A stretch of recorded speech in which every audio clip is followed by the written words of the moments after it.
This is part 2 of taking fan fiction from AO3 and turning it into a super cool hardcover book you can keep on your shelf. Today we are going to focus on how to sew your signatures into a text block. I utilize a device by We Are Memory Keepers called a punch cradle. You're going to want something that you can make 8 even punches up the line of your spine. You're going to want something pretty sharp. This actually comes with the We Are Memory Keepers punch cradle. Essentially, there's 2 screws. You take them off. You're going to want to center it as much as you possibly can to get those hole punches into a very even position. You're going to take the owl and go up all 8 of the punches. Keep punching holes until every one of your signatures has 8 holes and looks pretty nice and even like this. For the French link sewing technique that I'm going to show you, you will need waxed thread. You can find this pretty easily on Amazon. It's honestly fairly cheap.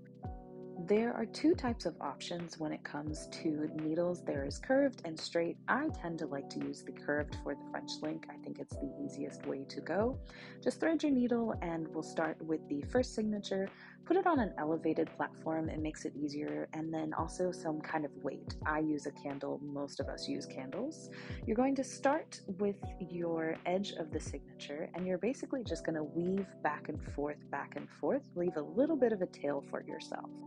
Continue weaving your needle in between each one of the 8 holes that you punched. When you get to the end, pulling from the side, go ahead and make that pretty tight. You're going to then grab your next signature, you're going to take your heavy object, put it in the middle of that signature, try to line them up as best you can, and then you're going to start weaving back through. Now this is where things change, and this is what the French link is. It's going to go down through that loop from the last weave that you did on the first signature, and then you're going to go back through the hole that you had before. So this is what we call a French link. You are going to continue doing that exact technique the whole way back through until you get to the edge here, and you're going to basically do a square knot or just tie a knot. I do 2 knots just to make it a little more secure. So here's your first knot and then do a second one. There is your first 2 signatures, nice and secure.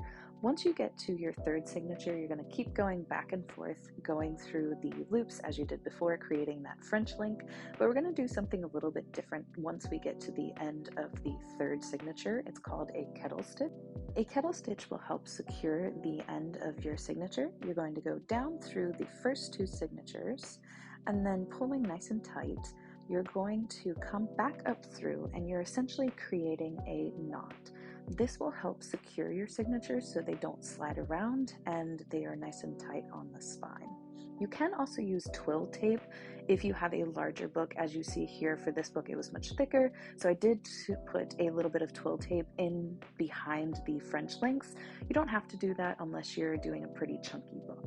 Continue through sewing all of your signatures back and forth, going through the loops lower, and then at the end of every single signature doing a kettle stitch. You'll see here I'm at the very end of my books and I'm going to do my final kettle stitch. I'm just going down through the last signature and then coming back up through to create a knot. If you have questions, leave them in the comments. I can hopefully answer. This next step is really just going to be gluing your text block for the first time. I use silicone brushes, and then this is PVA. It's the adhesive that most of us use to put our books together. You don't have to be too crazy with this first layer of glue. You're just trying to get into those little nooks and crannies. The end result will look a little bit like this, and then you're going to follow for part 3.